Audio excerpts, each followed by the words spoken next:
We're going to call this meeting to order. If you'll please stand for the pledge. I pledge allegiance to the flag of the United States of America and to the republic for which it stands, one nation, under God, indivisible, with liberty and justice for all. Amen. Amen.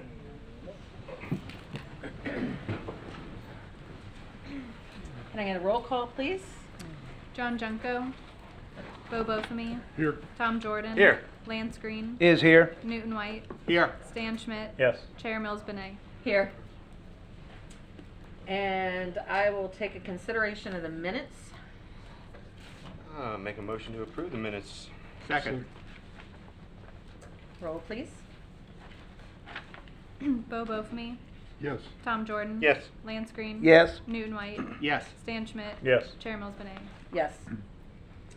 We're going to open applications number 5 and 6 together. Application Small Scale Comprehensive Plan Ordinance Amendment, Journeys End Planned Commercial Development, case number 19-20-00006, and case number 19-40-00006. PCD Amendment, Fourth Amendment to the Master Development Agreement and Conceptual Development Plan for the Journeys in Planned Commercial Development. Penelope. Good evening, Penelope Cruz, Planning. The applicant, Robert A. Merrill from Cobb and Cole, is requesting removal of a vehicular trip cap on the subject property that is located within the Journey's End Planned Commercial Development, which was placed on the commercial property when it was changed to commercial future land use in 2008 and added to the PCD. The subject property includes the vacant piece of land, right here where my cursor is, that is within the PCD located between the Extra Space Storage and Country Inn & Suites, as well as the Extra Space Storage site. Both parcels are part of the first item, item 5. Just the vacant parcel is part of the next item, item 6. So in 2008, when these two parcels were added into the PCD, it was going through the public hearing process to change the future land use and zoning to commercial and PCD. During that process, both the Planning Commission and the City Council voted to approve the future land use designation and zoning to commercial without any caveats. So the Planning Commission and the City Council voted to approve it without a trip cap. After first reading at City Council, it went through the Volusia Growth Management Commission, and the City of New Smyrna Beach requested that a trip cap be put on. This wasn't based on any kind of transportation analysis. It wasn't based on an actual proposed development. There was no end user at the time. And the property owner, which is still the current property owner, because they didn't have an end user at the time, rather than try to fight this arbitrary thing through the VGMC hearing process, agreed to it. It was put on, it got adopted on second reading, and that's where we're at today. So, like I said, it wasn't based on any kind of proposed development. It wasn't based on any kind of traffic analysis or anything like that. Now the property owner has a user that they're looking at and would like to basically, bottom line, just be able to follow the same process every property in the city of Port Orange is able to follow. So they're asking to remove this trip cap and be able to just follow standard concurrency regulations that any property in the city of Port Orange would have to follow. Any property in the PCD and any property anywhere in the city, and just have that level playing field is what they're requesting. I also just want to note that since 2008, there have been a number of roadway capacity improvements in the I-95 interchange area in this area, and the city is continuing to work with FDOT and Volusia County on future improvements, such as the adaptive signal control technologies, adjusting and adding additional turn lanes, and pedestrian technologies. We've also talked to Volusia County Transportation Engineering staff, and they are in favor of the trip cap removal as well, and allowing the property to just go through the standard procedures of traffic concurrency requirements as any other property. So with that, that's item 5. Item 6, like I said, it only applies to this parcel here. This is the vacant commercial piece between Country Inn & Suites and Extra Space Storage.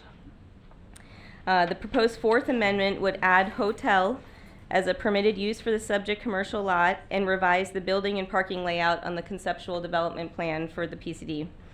The MDA currently permits commercial uses that include restaurants, banks, professional and medical offices, and retail sales and services on this lot. The proposed amendment is asking to add an additional use of hotel on this property. If this PCD was under conventional city zoning, because it's located in a commercial interchange area, it would likely either have interchange commercial or highway commercial zoning. Both of those categories allow hotel as a permitted use.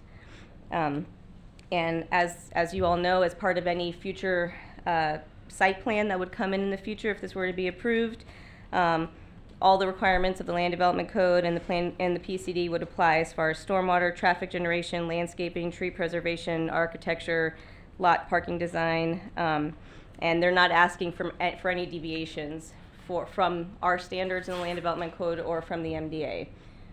So with that, I know the applicant is here and has a presentation that they would like to give as well. Or I can answer any questions you have. Do you guys have any questions for Penelope? Lance? Not yet. Newton? Not yet. Stan? Bob? I'm good. Bo? Okay. Okay, we'll hear from the applicant, please. Thank you. For the record, Rob Merrill with Cobb Cole, 149 South Ridgewood in Daytona Beach. I actually don't have a whole lot to present after that thorough presentation by Penny. She does a great job, and you know, there are two things here, both pretty straightforward. One's kind of quirky, and I'll say a couple things about it, but the two things here are, do you want a hotel at this interchange, and can you find any rational basis for this trip cap that was, as she mentioned, arbitrarily placed on this property? Todd Marshall's my client, and I don't really know why the trip cap was put on. I don't see any basis for it, any background that says that there was a reason for it, other than one of the jurisdictions commented to VGMC. So the VGMC since 2008 has changed the way it operates somewhat as a result of the charter review that happened and it was examined. So I think that the rules of the road as it relates to how things are looked at from the VGMC standpoint have changed since then, and at this point what we have is the other jurisdictions have not objected, including VGMC, including the county. In fact, when we go through traffic concurrency for projects like this, we usually have to meet with the county and the city to get their input and approval of any transportation concurrency review, because there's county roads all around us, right? So in this case, the county staff presented, I think, Penny with an actual written confirmation that they were in favor of the trip cap being removed. And again, the effect of a trip cap, it's not as though we're asking for some special treatment here. It's just the opposite. Somehow this property was burdened with this cap that's arbitrary and nobody knows where it came from, and we're asking to be, you know, under the same rules that everybody else in the city does. So for instance, you know, you got a couple of vacant lots, I think, right in the neighborhood. They don't have a trip cap. So it's the exact same area that has the exact same cars that would go out onto the same road network, treated differently. So, I mean, I'll let Shannon weigh in on the legal part of it, because I'm just trying to talk in terms of fairness. But in terms of fairness, they're being treated differently, you know. So it's almost an equal protection kind of approach to things if you were to look at it from a legal standpoint, at least the previous cap that was placed on it. So that's the one thing. We'd like to see you guys treat this property fairly in terms of the transportation analysis. The second is, I mean, I don't know how much time you guys have spent on the interchanges in the state of Florida, but I've spent a lot. And I don't think I've seen an interchange with 95 or I-4 that doesn't have at least 3 or 4 hotels. So, I mean, obviously, like Penny said, this had it been straight zoning, hotel would have been a given. Why they didn't, again, put hotels in the list of uses, I have no idea.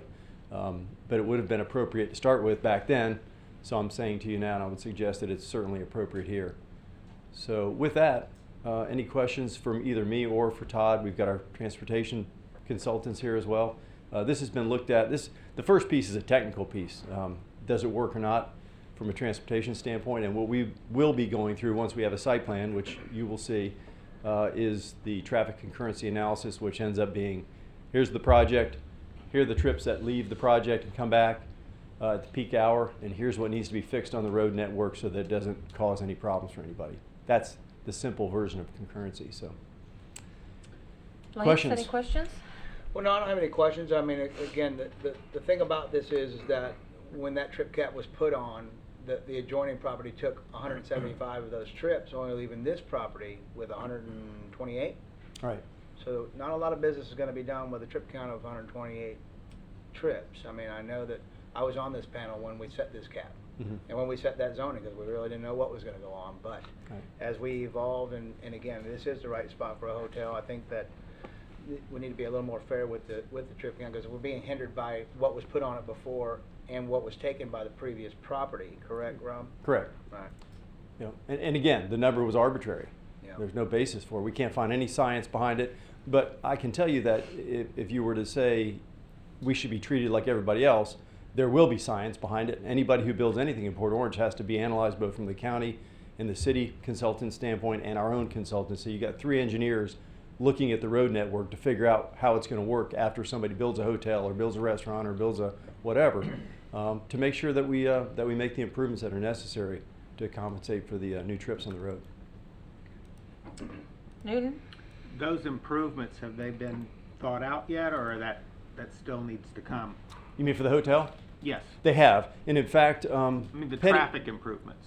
you know, there's already been some analysis done, so I guess we could speak to that if we need to, but ultimately I think the answer is it's been tested, and I think with some improvements, it's going to be able to meet the test of concurrency. So they looked at the level service and all the different intersections and segments, and if I'm butchering this too bad, jump back up.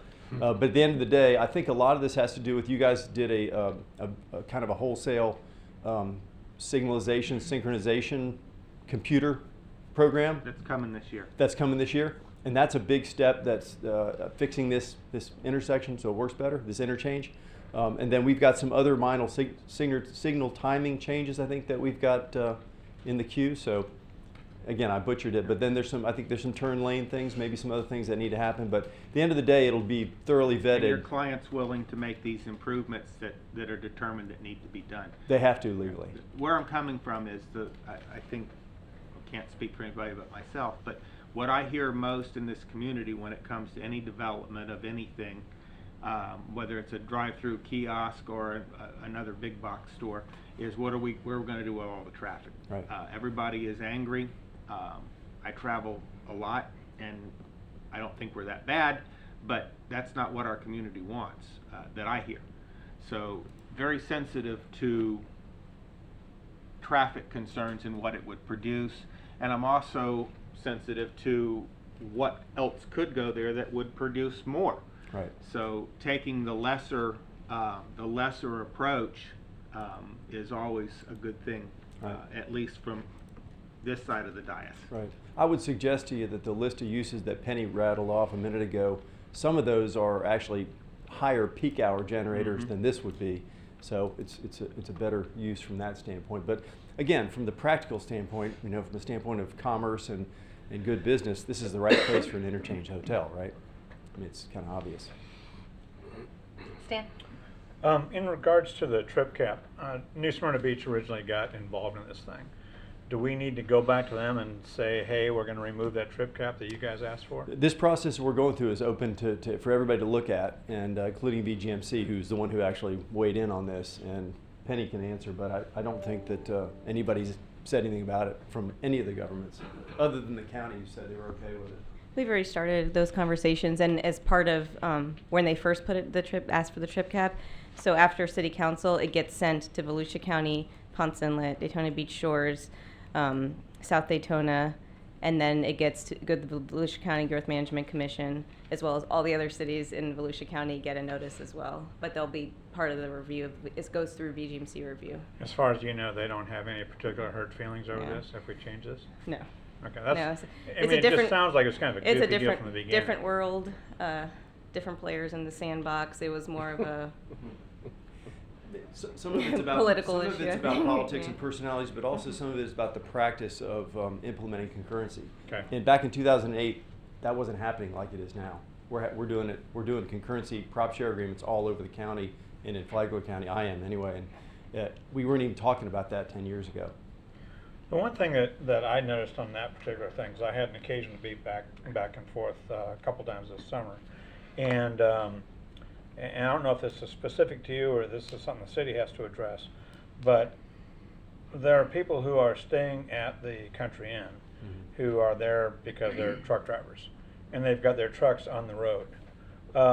Do you guys have spaces in your parking lot, in your site plan, that would be set aside for 18-wheelers that will It's a be good staying question. in your building? And I'll let my client talk if he needs to, but I think at this time, our intent is not to have those type of clientele at the site, and we have not made a place for them. So unless they have a place, I don't think they're going to be able to be there. So our intent is not for this to be a trucker's. I mean, right now they're there. They're there. I There's understand. nothing you can do about it, and it's just like, okay, so now we have another hotel. If we only have 2 or 3 from the Yeah. first one, we're gonna have 2 or 3 more. Yeah. And now we've got them jammed up on the road, and even though it's not a high traffic road, if we have emergency vehicles that get in and out of there, maybe that's a problem.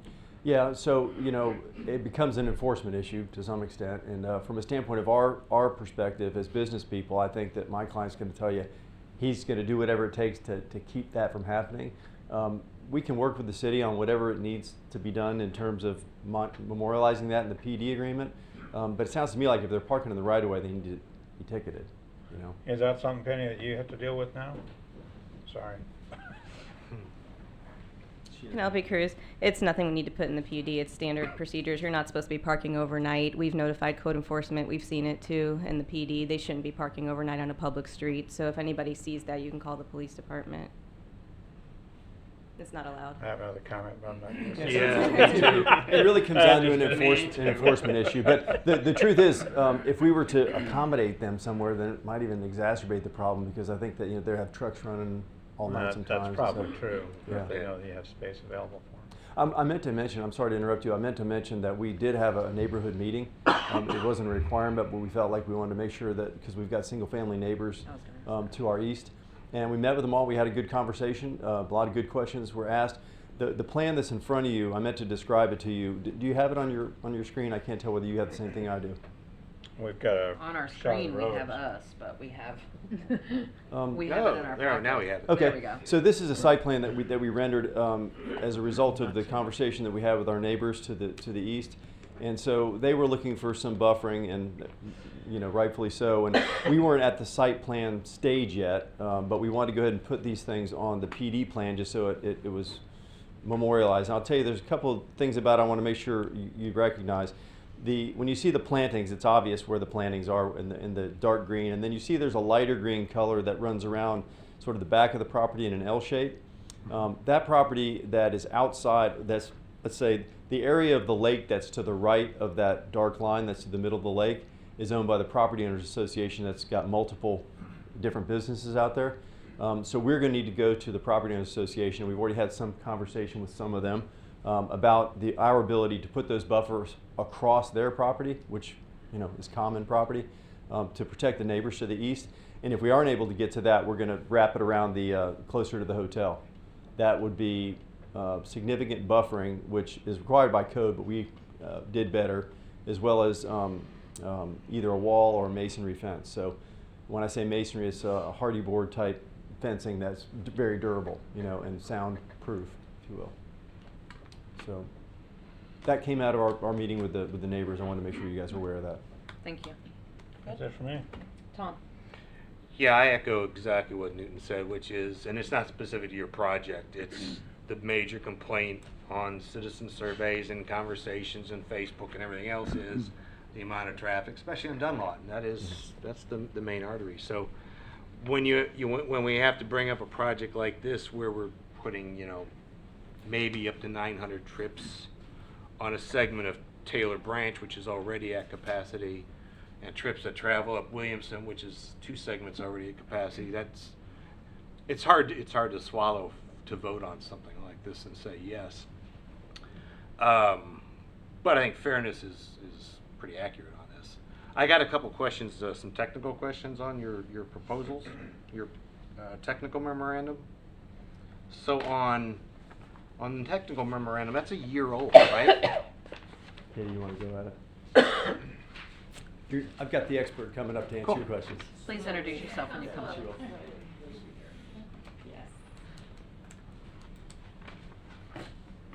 Hi there. For the record, Katie Deering with LTG, professional engineer in the state of Florida.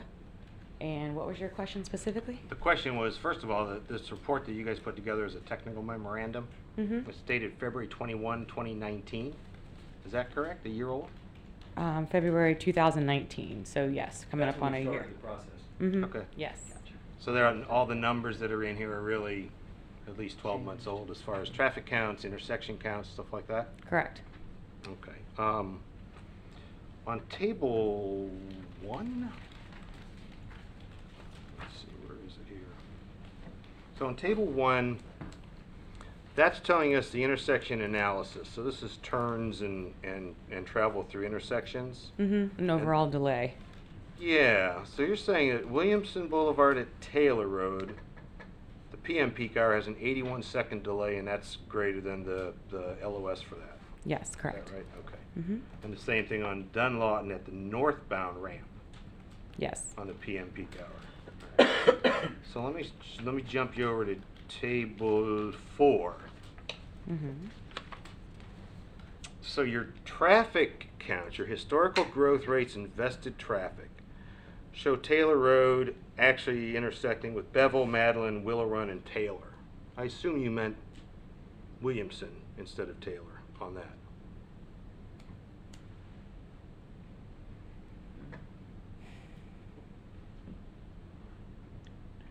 Yes, you are correct. Okay.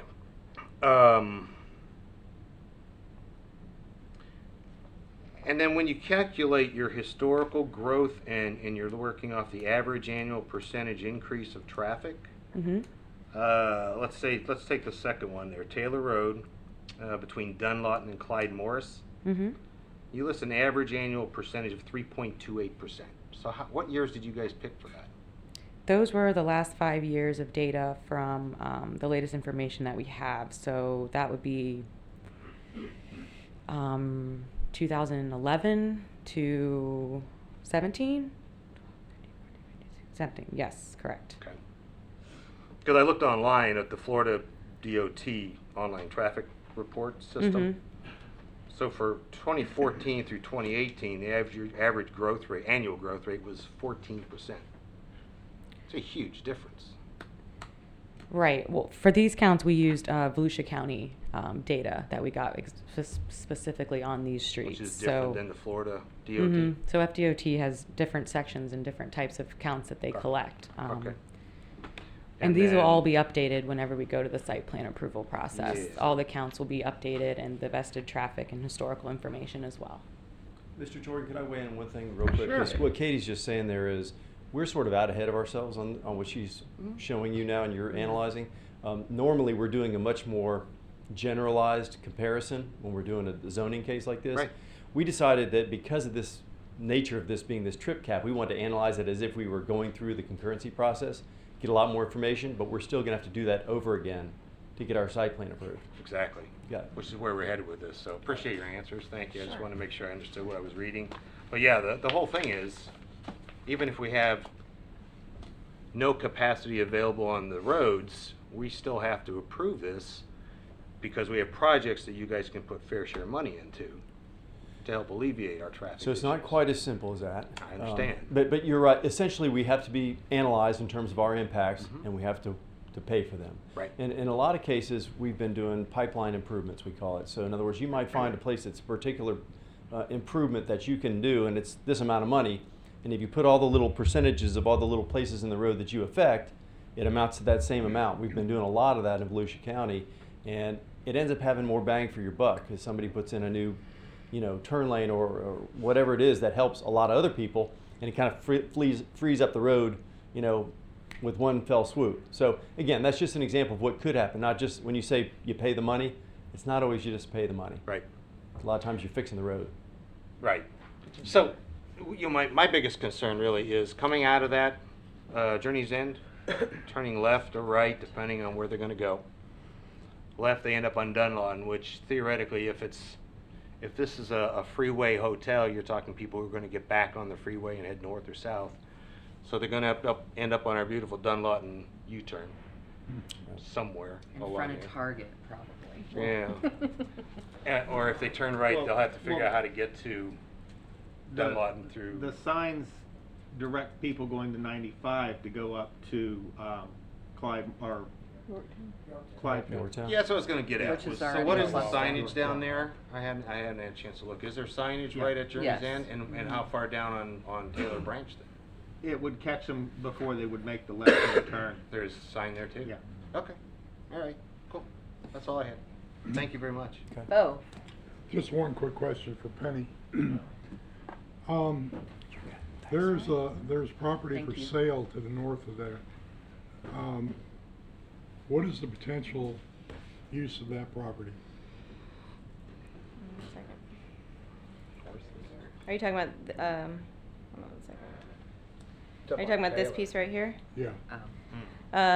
That has a list of permitted uses. The last we heard, somebody was looking to put in a restaurant, but that never materialized. But every single lot in here has a variety of uses. But like I said, the ones that we've heard interested in the recent past has been. We could have another hotel there.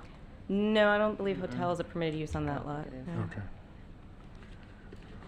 Okay, that's all I have. you good?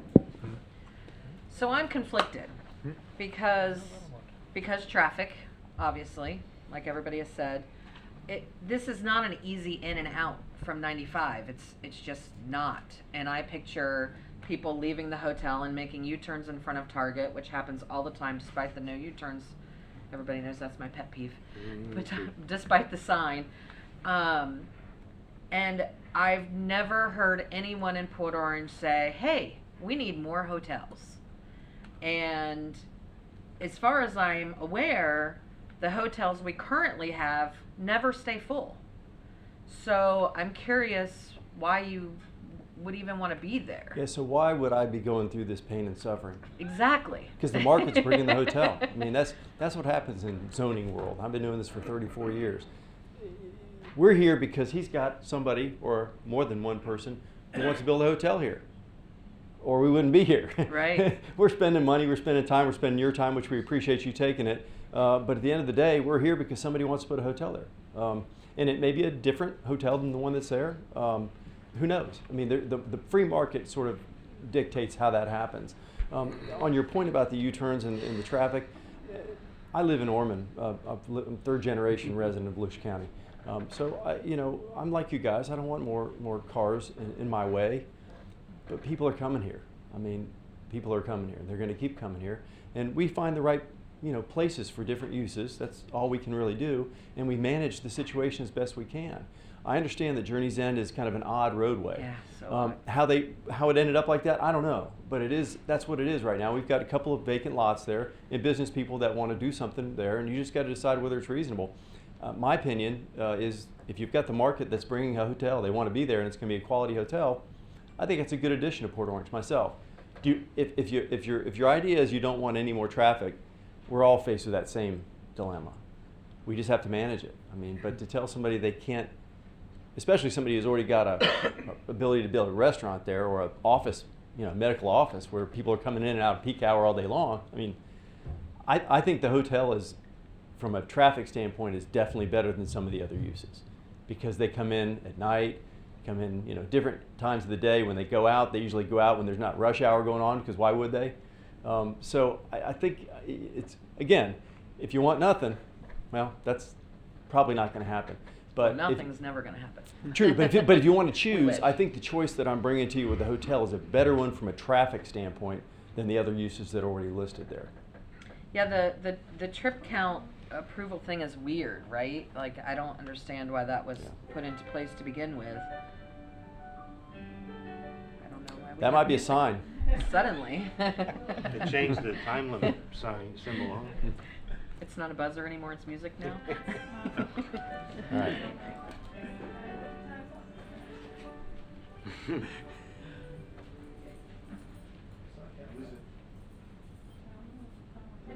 Do we need to answer it? Somebody's calling. Somebody calling to tell us to approve or not Phone's approve? ringing on What is Bluetooth. happening? I don't even have a phone. It's Vladimir. Yeah. I No thought it was problem. somebody out there at first, and I was like, it's coming from down there. It's Vladimir, don't worry about it. So it's weird, but you're right in that a lot has changed since all of this happened, and I think a lot of what has changed has been such huge growth. To maybe they were right to do it, maybe they weren't. I don't know. It's truly a tough. So the cap, I think, was probably a placeholder because these guys didn't know what they wanted to do necessarily. Right. And so this was a cautionary, temporary, I think, placeholder. Moratorium. Yeah. Right, It was a right. temporary moratorium almost. Yeah. It was. And so what you do is, now that the rules are settled, how you do this, that's why everybody is not commenting or saying we're okay with it. I mean, when the county traffic engineer says he's okay with it, he's a very conservative traffic engineer. I've dealt with him for many, many years. And for him to say in writing to Penny, I think this is fine, that's the professional. There aren't many professionals in the room, Katie, on that subject, but he's the authority in Volusia County, and that he said it's okay. I mean, I don't need to say much more because I'm not an authority. All right. Anything else for him? Not for Rob, no. All right. Thank Okay. you very Thank much. you. Thanks a lot. Anybody from the public would like to speak to this? Please come up, state your name and address, please. Hello, my name is Carl Thomas. I'm the owner of the Country Inn and Suites. I was the one that came here in 2011 when the bank had it in foreclosure, bought the property, and then put in a hotel, creating some 20 jobs that we're all very proud of. I object to this property being a potential hotel for a number of reasons. Tom can address some of the specific ones in regards to the why for the hotel, which will be bad for our community and our employees. I find it a little ironic that the application is being made in the name of stowaway. The stowaway is basically somebody that gets passage on a boat without paying for it. That's exactly what has happened here with this property developer. He's never paid for any upkeep that I have to supply every month to maintain the access, the road, the plantings. He has never paid for the 3 acres of property that I contributed to make this whole thing happen. All he wants to do, in fact, what's interesting is instead of being a stowaway that just quietly sits on the side of the ship, about a couple of months ago, he wants to take over as captain of the ship without ever having paid anything. So he says, I'm going to take over the association, never having contributed 1 nickel to either what is there to make this whole development happen or what is necessary to keep it.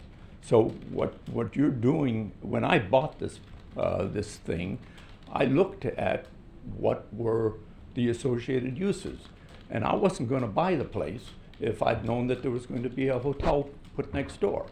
And I think it's wrong, and it's you're talking about fairness. There's no fairness here if you go and allow a hotel, especially in the environment that we have right now. Volusia is number 13 of 13 areas in the state of Florida for, and that's not the top, that's on the bottom. That's on occupancy. So you're creating a disaster if you allow this to happen, creating a disaster for me financially and for my employees and the business that we grew here. Thank you. Thank you. Anyone else? Oh. Hi, my name is Jack McVeigh. I live at 5431 Cana Court. I have a question for the gentleman who owns the Quality Inn and Suites.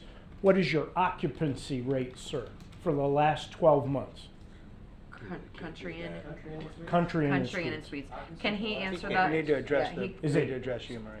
Is it 60%? Sir, you have to address me, Okay. so maybe he can answer that for you when he comes up, when it's his turn.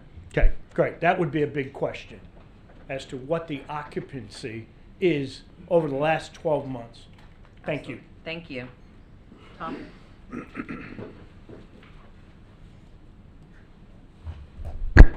Hello, I'm Tom Clapsaddle. I put 818 Wingate Trail here in Port Orange as my address. Hotel is where I live, 5802 Journey's End Way, basically. What Carl is referring to, 13 out of 13, is what our occupancy, where we place an occupancy in the state of Florida for places such as West Palm, Orlando, Brevard County, St. Augustine, Fort Lauderdale, and Pensacola, plus a couple others.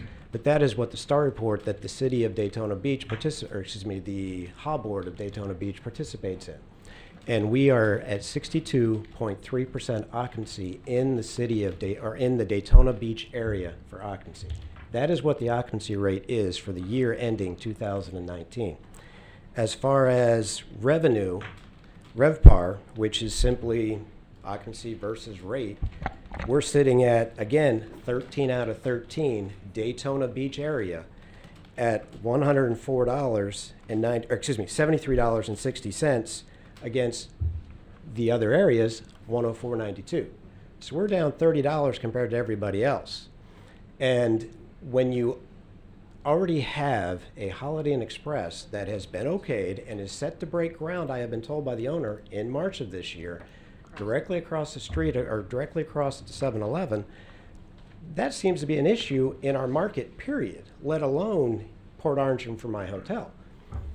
When you talk about this hotel or this potential change to a hotel, you know, if you want to put a hotel someplace else in the city that is already zoned for it, fine. It's already zoned. You've got zoning for it. You had a zone that somebody was building Advent Hospital on that was zoned for a hotel, but nobody wanted to put one there, and that was actually a pretty good location for it. This is not that good a location because you've got the traffic that you're talking about, and if you live in Port Orange, you understand it. If you live off of Journey's End Way, you deal with it every day.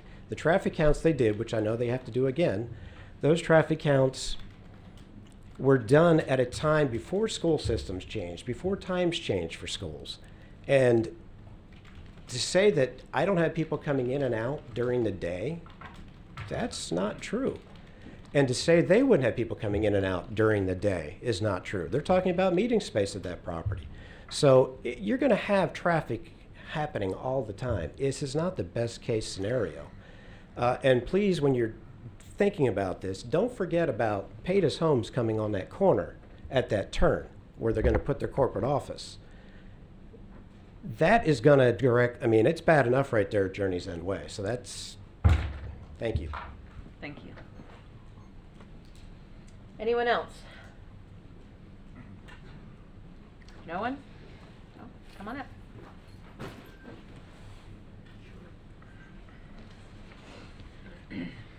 Good evening. Thank you for your time. My name is Todd Marshall. I'm the one of the owners, representatives of the property, potential developer of a hotel. I think as far as is this the right spot or are there too many hotels in the area? You know, I look at it as this, you know, we all have competition. Competition is out there in the market.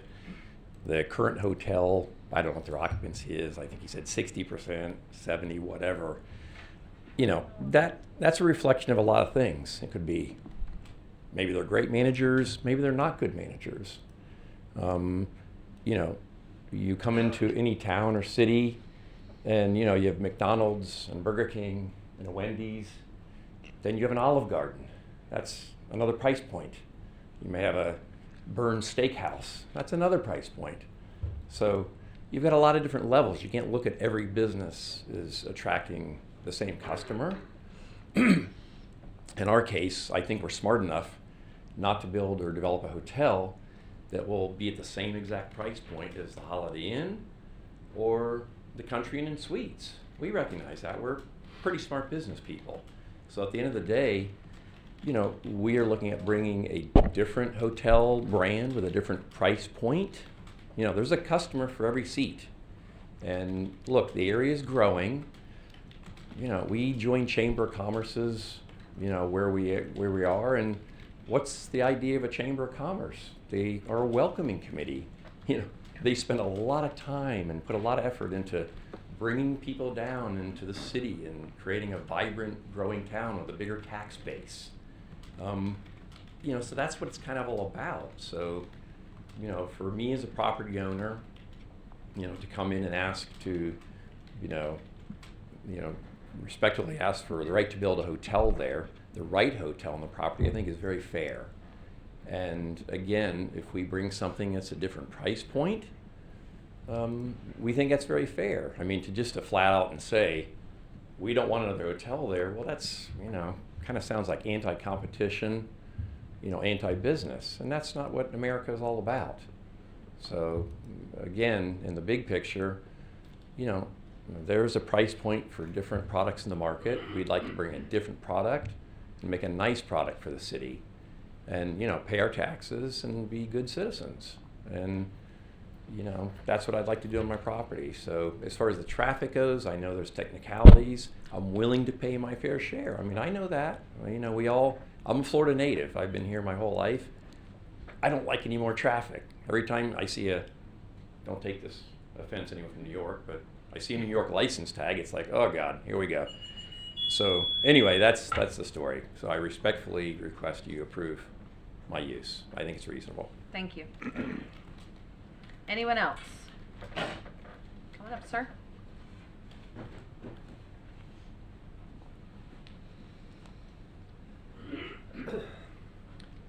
I'm John Snipes, and I live right behind this property that they're talking about. Everything seems to be about the business people. What about the residents surrounding the property? They have not maintained the back part of that property ever since they've been there. It's been a fight and a squabble about everything that's been done there. And it is one nightmare of a traffic problem. And it's going to get worse. It gets worse every day. And I don't know about your legal traffic counts and all that stuff, but come and live with me and want to go somewhere at a busy time. And like I said, it's all about the business people here. The residents should have some rights. And if it's not zoned for a hotel, and I understand the building takes up pretty much the whole lot, why rezone it? I'm sure there could be other purposes. It's not right to the people that have lived there for years. And if you guys do pass it, there should be some kind of tremendous wall built there between the places. It's already a noise problem. So that's it. Thank you.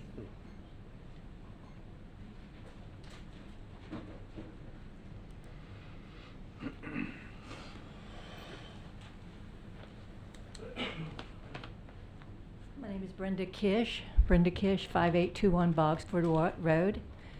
My husband and I live adjacent to John Snipes. I don't want to second everything that he said. We've been there 40 years. I think Mr. Snipes has been there longer. It's zoned our property is zoned agricultural. There's also residential. It's a nightmare to even think about adding this new hotel. At least the Country Inn and Suites built their building and their parking lot near the highway. This plan is building the new proposed hotel right against that lake, so it makes the building, 4-story building, closer to the residences, overlooking our backyards and our backyards of our homes. I know we're just homeowners. And there are others more than just us and the Snipes. I'm hoping that you will consider that, please. Thank you. Thank you. Last call. Go ahead. My last? As we get to go around. It's Rob Merrill. I'm going to be real brief in rebuttal as the applicant. I appreciate the thoughts from the adjoining hotel owner. I won't necessarily say it the way Todd said it, but I think that sometimes uses that are similar to each other can go in similar areas and same neighborhoods and do just fine. That's a market thing, though. That's really not a zoning thing. I think what Penny said was if this was straight zoning, it would be a hotel allowed there. So that's the way your code book reads without this PD involved. As far as the neighbors, the two neighbors that spoke, we did our best to try to talk to everybody when we had our neighborhood meeting, and I think that the plan that you see is reflective of all of the input we got from the neighbors. I think that's the reason why the dozen or so of them who had a lot of comments aren't here today to critique the plan, because it's hopefully satisfying their needs from a buffering standpoint. So there are a lot of situations in the zoning world where you have a use that could be incompatible with another use, and single family is the perfect example. Now, I've literally had hundreds of cases where I've had a commercial use where, in this case, you've got commercial uses already allowed there next to a residential use. How do you deal with it? Well, you do your best to buffer it. You do your best to be considerate.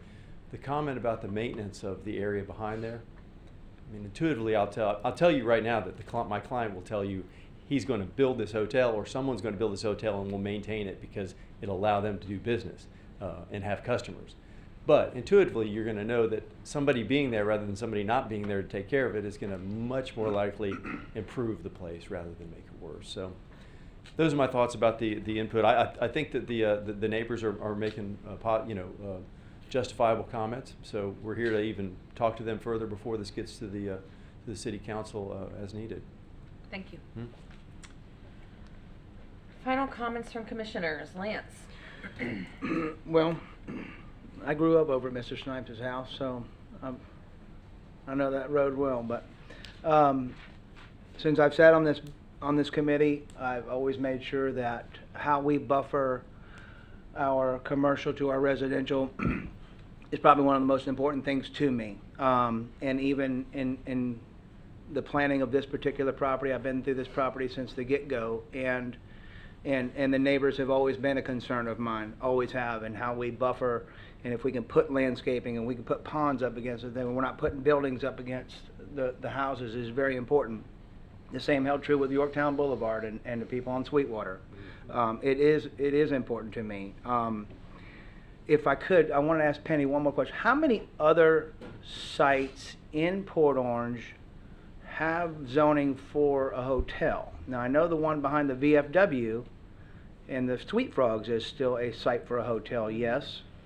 How many other sites do we have in that I'm aware of in that. that corridor, I guess, that That would be actually would be a zoned? better site. I'm aware of that one. Probably, But there's not one behind the 7-Eleven. yeah. Well, there is, but when I was shaking my head, the whole breaking ground by March is not. They don't have a development order yet. Okay, but it is proposed? Yes, there's a Holiday Inn there proposed, but they don't have a development order yet, so March does not seem reasonable at all. Okay. In that area, I can't think of another site. Possibly in the workplace district along Williamson, further north, maybe. But really, most of those uses are geared out there towards more like industrial. But other than the one job-producing. behind the VFW, Yeah, that's the only other site that I know that and the only is calls, for a hotel, yeah, correct? These two sites are over the past few years are the only ones that we've been getting calls and inquiries about for hotels. Okay, so we're potentially looking at a possible hotel west of 95, or even two of them west of 95, not east of 95, correct? There's only one that's under review right now. Okay, I'm just saying, but there's another site that could be, correct? Potentially. Okay. And to address also the as far as the location that was mentioned of that, the concept plan was laid out specifically to try to preserve all the historic trees and all the specimen trees. So that's why the parking is curved the way it is. They were trying to avoid all those trees. So that's why that concept plan is laid out that way, is to make sure those trees are preserved. So in the comments that the one guy had about paying for the improvements and all that, how does that apply to any of this? So if this were to be approved, and they would go forward then to a site plan, then it would go through transportation concurrency. We'd analyze a full transportation analysis, not a memorandum. It would be reviewed by the city as well as DOT in the Volusia County, and they will have to either do a combination of transportation fair share into projects we have, such as like getting Yorktown built, and or do both that and build improvements. We've already been talking to them about helping the city fast track building the turn lane, the right turn lane onto Bogsford, and some other pedestrian improvements for that area as well. Some other turn lane improvements we've already been talking to them about that we would need in that area. So sometimes it's better to get the developer while they're mobilized to go ahead and build some of these improvements instead of just putting some dollars in a bigger bucket that we need time to fill. And that can get you kind of a bigger bang for your buck up front. So, but all of their impacts will be analyzed once they get in full detail, and they'll have to either do a combination of, just similar to like the Springs Apartments, they paid fair share, but they also built physical improvements as well. Yeah, I get that. So what about, like, is there a common area, that is a common lake down there though, correct? Yeah, There's a that's common lake, and the something common different that stormwater has nothing to pond do with what for we're the talking entire about. PCD, correct? Okay. But that has nothing to do with what we're talking about here today. No. So, okay, that's all I got right now. Don't go nowhere. Tell me about the buffers that they're going to be required. That was of interest to the residents of how much buffering.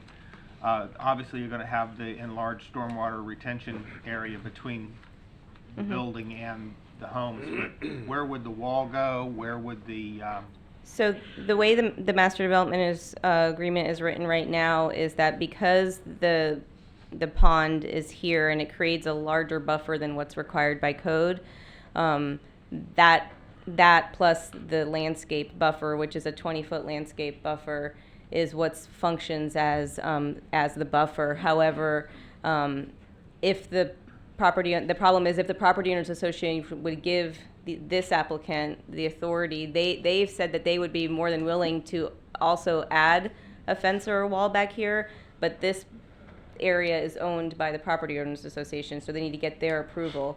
And they've said at the neighborhood meeting they're willing to do that. That's something that we can handle through the land development code requirements. It would be a requirement anyway. It's just something that we have to get the property owners association to sign off on that fence permit as well. It's not, this land area back here is not in this applicant's control. And one more thing, and it might involve Tim. The land development code provides that on a commercial property that the landscape must be maintained as designed and approved. Correct. So if there is a deficiency in the landscape, grass not being mowed, the vegetation, the shrubs, the tree falls over and dies, it should have to be replaced. Correct, and that gets handled through the annual commercial property maintenance that code enforcement does. And they have copies of the approved site plans, and so they take the landscape plan out there with their inspections, and if the landscape, if there's items missing or if something's died, then that gets on the list of things that needs to get replaced. So that should be reviewed annually automatically, but it could also be reviewed if somebody was Complaints. to place a complaint. Correct. That it's not being maintained would be anywhere else. So Correct. That's also like the traffic, parking trucks on the side of the road where they don't belong, that's also an enforcement issue. Correct. Okay, thank you. You're welcome. Stan? All right. Tom? So, real quickly, while you're here, thank you. The subject property that I'm looking at does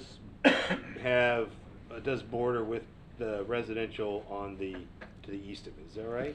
There's a portion of it?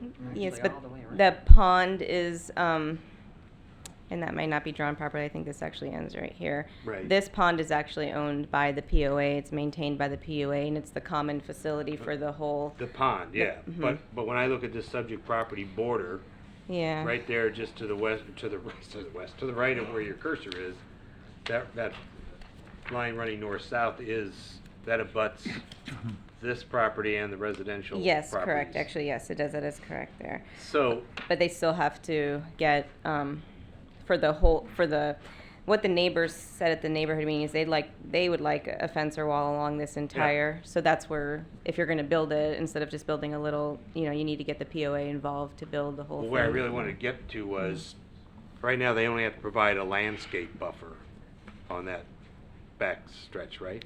So the way the MDA is actually written is because the landscape buffer is required to be 20 feet wide. The pond is a lot wider than that. It's generally, I don't have the exact number now, but it's at least 150 feet wide. And so because that pond is bigger and you still have the plantings, the way the MDA was written was that functioned as the buffer, that and the plantings, without the need for a wall. This applicant has also said, though, that they'd be willing to put one in, though. The wall. Yeah, the fence. No, or the, I was asking about the landscape buffer. So, and that's what I understood was, all the requirements have been met with the pond. So they don't have to do anything on the back, on the Not side the way, of not the way property. the rules of the MDA are written, correct? Okay, so they don't even have to put no plantings, no trees, no fence, no nothing, just, There's a 20-foot landscape buffer, so, we'll look at what's out there now, what kind of condition it's at, and they will have to plant a 20-foot landscape buffer. I'm trying to see if that's shown on your concept plan or not. But you said that was gonna be up by the building though, right, or? That's what I thought. More than likely. So what we're volunteering to do. We don't have a site plan, is right? Sorry. Yeah. I get Mike, that, sorry, yeah. Penny. As Concept. Rob I know Merrill, it's down the road, right? State your name again, sorry. Rob Merrill, as a result of the neighborhood meeting, we volunteered those things because we wanted to, make the neighbors happy. And so when I described it to you earlier, the area that, if you could, you had the plan up there, Penny. It's a lot better than looking at the aerial. The area that I asked the engineer to put in a darker green is the area that we do control and we can plant and we can put a masonry fence or wall. The area that's in the light green color is the area that's the property owner association's jurisdiction. Like I said, I think we'll probably come to terms with them about doing it. I think it sounds like there's some accounting to be done among the members, but at the end of the day, it sounds like everybody hopefully will agree that that's an improvement, not just to the neighborhood, but to all the different commercial property owners. So Yeah, I obviously was looking at what is at the east end of the storage units there. That's what I see bordering it, okay. But, you mean the small section that's in the darker green? We do control, so that's we can do that on our own. so the landscape plantings are required to be, I guess you would say, between the proposed building and the pond? I'm confused. If we can get the consent, I'm telling you what we're Well, suggesting. what I'm looking for is what's required, Okay. So not what you say you'll do. What the PCD requires right now is that pond functions as their landscape buffer. Okay. That's what the document says right now. They've volunteered to do more. So we want to But it's provide not some written protection. down. It's not required, We're but trusting yeah. them. No. It will be written down as part of this approval. Okay. Yeah, we're willing to do that. Okay. In the part you control, right? Right, in the part we control. good. And the other will be contingent on getting their approval, which we're in good faith. I think we're trying to make that happen. So. And again, the reason why the dozen or so neighbors that wanted this aren't here is because we said we would do it. I'm good. Thanks. Oh. Thank you. Rob, don't leave. You said you had a neighborhood meeting. How did that go? How many people were there? Debbie has meeting minutes that she actually took and shared, so I'll let her answer the number, but. We had about 20 people. Yeah. How'd that go? I mean, what was the I attitude? think it went well. I mean, everybody was very civil and asked intelligent questions. Nobody got hurt? Pardon? Nobody got hurt? Is that what Nobody you got said? hurt. I've had That's some good. rough ones before, believe me. We had one Yeah. when we did the apartment complex over there across from the pavilion, and we had 400 people. That was a rough one. Anyway, Pitchforks. sorry to dive. Pitchforks this one was and very. I torches, mean, okay. I felt like in the hundreds of these things I've done, this one was a good one. I mean, people asked good questions, and we provided answers. The developer, I think, was very forthcoming with doing things additional that hopefully would make everybody happy. And the primary concern, I assume, is the buffers between the hotel. Absolutely. Yeah. Well, okay, so there were some other things that came up that really didn't have to do with us directly necessarily that we don't need to get into, I don't guess, but I think there's some activity back there that happens as a result of people coming from the hotel and taking their dogs around the back of the property and stuff like that. So hopefully the improvement to be done back there would help with that situation, the wall and the additional landscaping. Okay, thank And you. I think maintenance of those things, as was mentioned earlier, is going to be a key to this as well. Yeah, I was just curious about that. Thank you. I do have additional questions for the gentleman from the hotel, from the, Come on up, Tom. yes, sir. Thank you.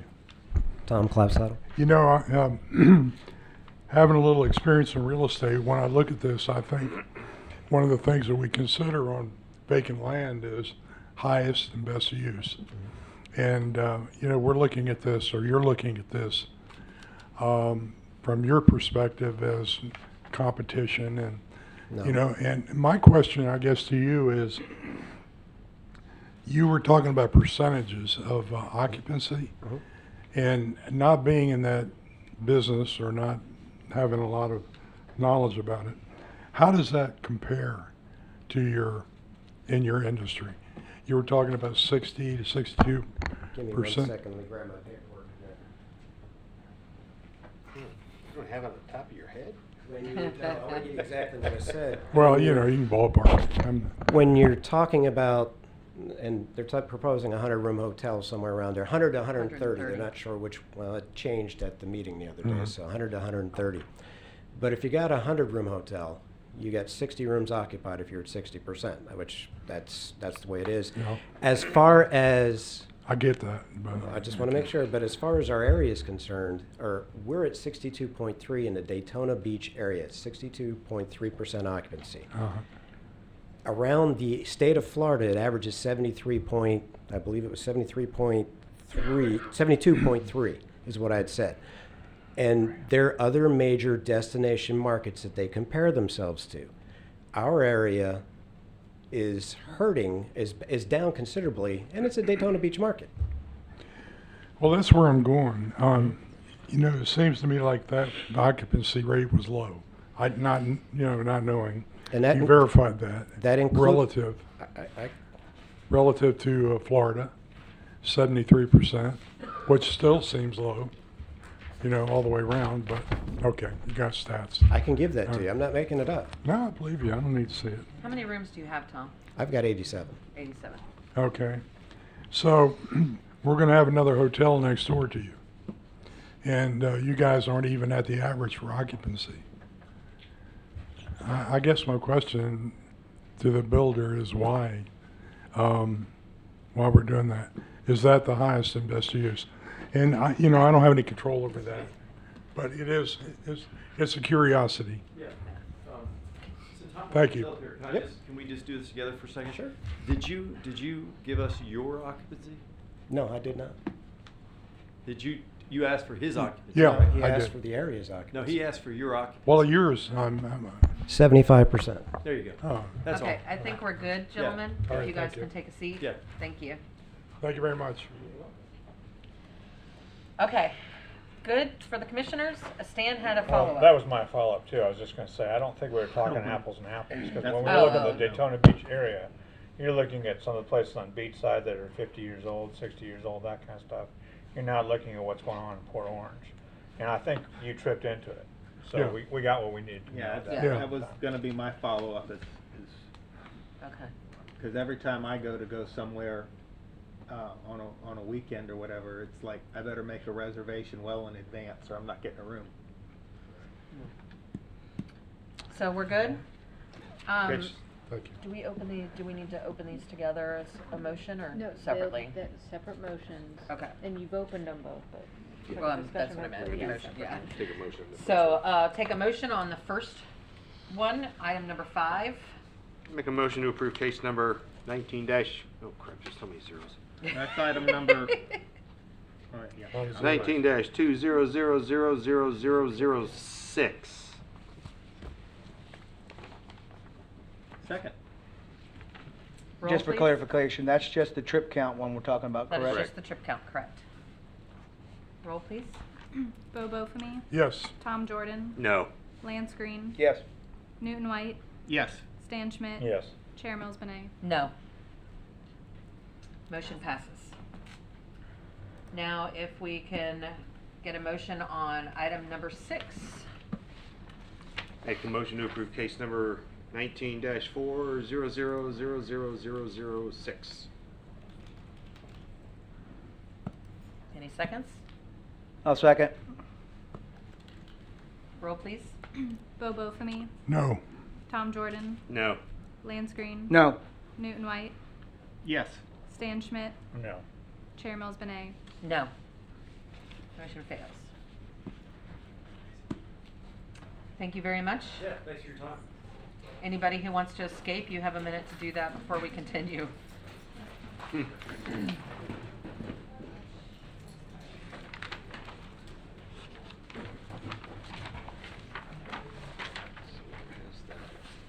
Item number 7, case number 20-70000001. Special, oh, I thought you were telling me to stop. Special exemption, Halifax River Dock. This one will be much more exciting, right? They're all exciting to me. Good evening, Penelope Cruz Planning.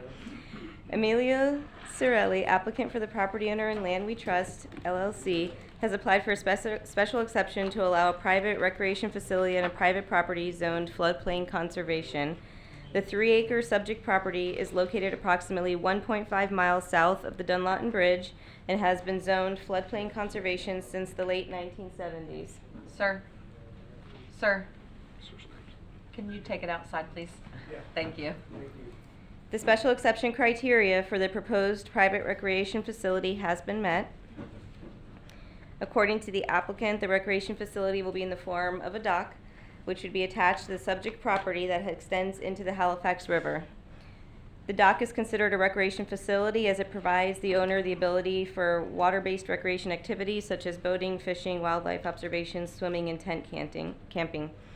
If the special exception is approved, the owner will have to submit a building permit for a dock and be required to meet all permitting requirements of the City of Port Orange Land Development Code, the Florida Building Code, and all applicable county, state, and federal review agencies such as the Army Corps of Engineers, the Florida Department of Environmental Protection, Volusia County.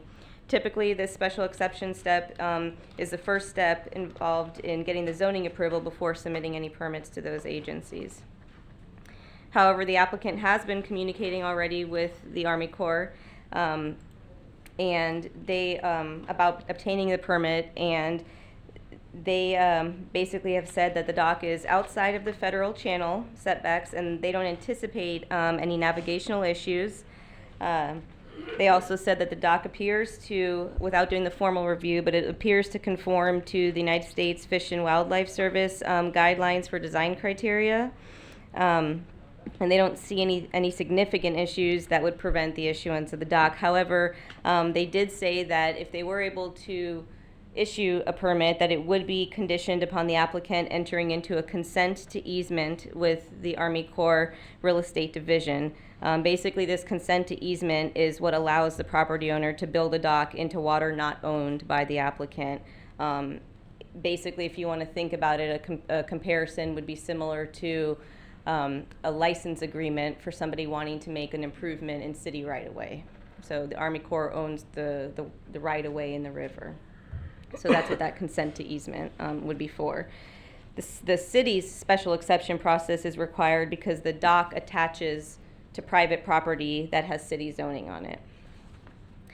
So you can see here, this is the future land use map on the left, zoning map on the right.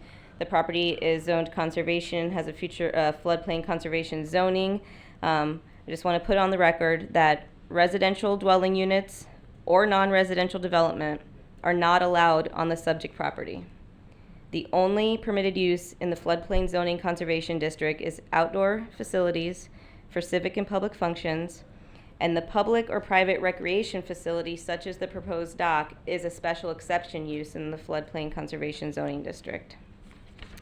So with that, staff is recommending approval based on the criteria of the special exception request, and the applicant is here to answer any questions you may have. Questions for Penelope? Lance? No. Newton? No. Stan? This may not be in your purvey, but does this have anything to do with the rookery area? There have been some articles about this is a very important rookery for a lot of the wildlife, for a lot of the birds in that area. I believe the rookery that the articles that have been in the paper were about another project, and I believe the rookery is a little bit further north, but obviously birds fly all over. Well, so. that's I mean, is that? I mean, I know we're hearing preliminary from the Army Corps of Engineers, but I'm not sure this has been addressed yet. Well, none of the design's been addressed yet Right. because this is at the zoning stage. So they go through this stage first, and then they'd have to go through all those different federal agencies and state agencies for actual design and permitting approval. So that you can't have any residential facilities on the island. Or So you're gonna have a non-residential. dock. It's basically for passive recreation. Right. It's conservation land. So we're gonna have a dock and that's it? The dock would provide access for them to have passive recreation on the property. So the dock would provide the property Paddleboarding, kayaks. owner the access to his property so that he could observe nature, and maybe he can tent camp, passive recreation, but that's it. Okay. Tom? So, what's the option, you said civic or public use?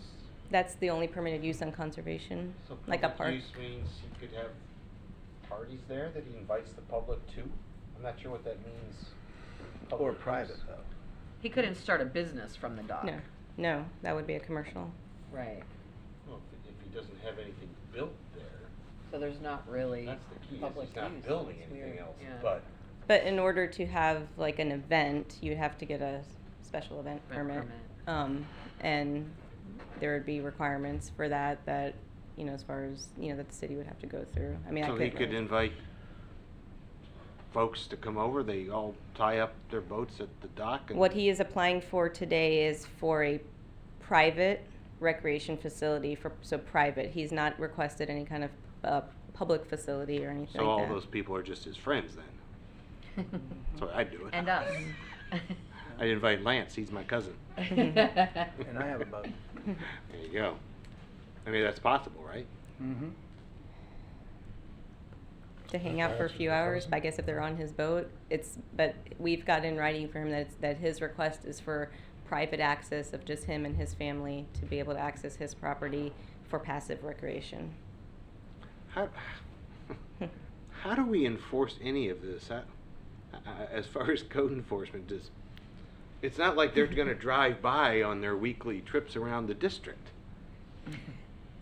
The Army Corps does do inspections out there. The consent, from my understanding, speaking to the Army Corps, I spoke to them directly. The consent to easement, similar to easements that the city has, also gives the Army Corps the right to remove the dock if it becomes a problem or creates a situation that violates their regulations. How many other islands do we have like this that are privately owned? I looked clicked at- around here and I was Yeah. only able to find, I believe, one other one that was privately owned. Some of these got sold, and these you'd see it was original. Like if you go back down, I you'll saw see the like history on this, the yeah. sheriff's office owned it, or the state or something. I saw there's another privately owned one in this vicinity. I was made aware by the Army Corps because I've asked, has anyone ever done this before? Tried to build a dock in the middle of the Halifax River like that. And Tim, what's the name of the guy? Huh? Davy Johnson. Davy Johnson. So, I guess Mets manager. He Oh, was that very guy. upset with me that I didn't know who that was. I said, Yeah. I'm sorry, I'm not a baseball fan. So, but the Army That's Corps been a guy few was very years. upset that I didn't know who that was. So, That's funny. supposedly he has a dock on a private island like this in the middle of the river in New Smyrna. So that's the only one he can recall in the area. That's all good. Thank you. Oh. You're welcome. I'm still not clear. So if he builds this dock, he could have a plethora of boats there?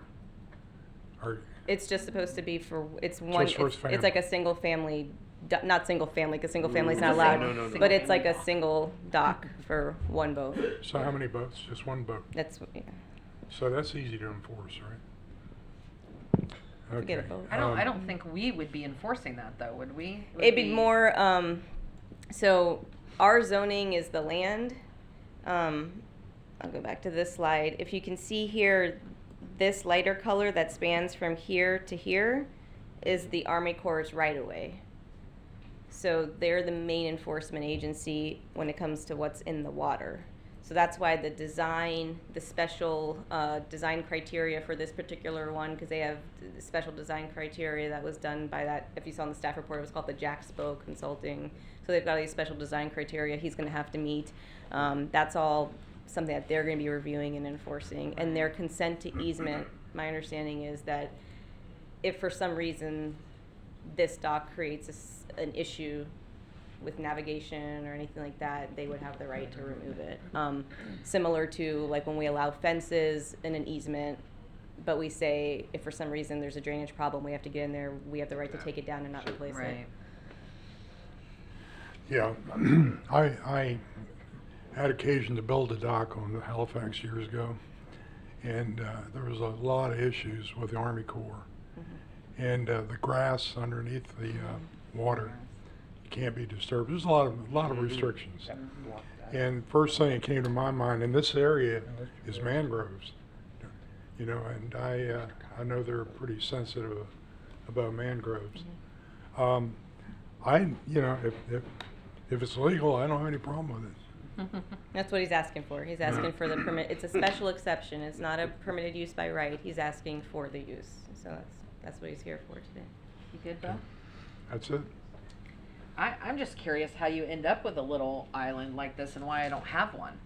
But there was an island. There was an island. There was one for sale. I just looked on the MLS and I don't see it for like sale. I feel anymore. like I There need was this one. in my life. I think Epstein's got one for sale. Yeah, Buy that. that was bad, Bo. That Called was Baby bad. Do we want to hear from the applicant? Yes. Sure. Come on up.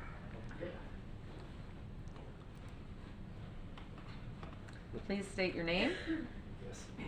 Hello, my name is Emilio Sorelli. I've owned this property for about 17 years. Wow. All I want to do is build a dock so I can access my waterfront property, because there's a sandbar there that's difficult to get in and out. So every time I go there, if the tide is high, I can get in. And if it's low tide, I can't get in, so that's the whole reason why I want to build a dock. Huh. Interesting. Questions, Lance? I don't really have any questions. More so as I got is just I got to say that this is probably the most ridiculous request I've ever seen. I mean, I've grown up in this river, and what you're going to do there is you're going to absolutely destroy that area with this dock. You're going to destroy wildlife. You're going to affect manatees. You're going to affect turtles. You're going to affect boats. And I find this to just be ridiculous. I really do. I just think that it's going to destroy the area, and I am just 100% just not in favor of what you want to do. I'm sorry to say that, but this is just not right to this piece of land and what you're going to do to other boaters. And for them to say that that there might not be any boating accidents, I don't believe it for a minute. Okay, somebody's going to run into that dock at night. Plain and simple. I just cannot believe that you want to put a dock out into the middle of the river. But It's not in the middle of the river. it sure is. First of all, I do have a phase 1 environmental study that indicates there is no wildlife on the island. It indicates there's no protected species of any sorts. But there's a little channel that goes back there. You're blocking off a No, I'm channel. not. No, sir. In part of the request for a dock, it needs to be elevated in a certain area so kayaks can get underneath it. It requires a 7-foot raise in the little channel that's around the island. So it'll be elevated so the people that have been going there for years can continue to go there around the channel. And the channel it's a dead end. It doesn't go anywhere, that channel behind the island. It's just a dead end channel. Thank you. Yeah. And like I said, I do have a 500-page study on all the species and all the trees and everything. This had to be done. Right. So. Okay, thank you. Yeah. Newton. Frankly, I have to side with Lance. I've been back in that channel in my boat, and it wasn't a skinny water boat, and I was able to get back in there. I've also kayaked in through there, and I've also come out at the back of the, I don't know whether you call it a bay or not, but I've gone through there in a kayak. It so, must be a different channel. I've certain. made it through. It No, was it's not probably at that a high channel. tide. But I've it's had been some time. It's 17 years I've been going back and forth in there. I also live on the river, and I have a dock at my home, so I could easily get there. But I have problems when it's low tide, and that's the whole reason why I want to build a dock to my waterfront property. It blocks off an area from boating that I know you can get a boat in. I talked to a boater just the other day in preparation for this meeting, and that was another concern because back in the day when I did have a boat, I would go back there to catch bait fish. You're speaking of the another channel that's just to the south of that. I've been in that channel. That's Fozzard Creek to the south. Creek, correct. And, That goes around. I've been in both. That leads to nowhere, sir. I've been in both. You can't get out from there. I could with a kayak. Well, but you will. You will still be able to with a kayak as long as I meet the requirements. I'm just not liking it. That's all I have to say. Yeah. You good? Nothing Stan? new. No? How do we keep anybody else from using your dock when you're not there? It appears to be an attractive nuisance. You put a dock 250 feet in length out into It's just over a sandbar. The sandbar, like I said, I have to cross that sandbar in order to access the property. Well, my question was, how do you keep people from using this dock and using your private waterfront I would island? have some cameras on there and no trespassing signs from the sheriff's department.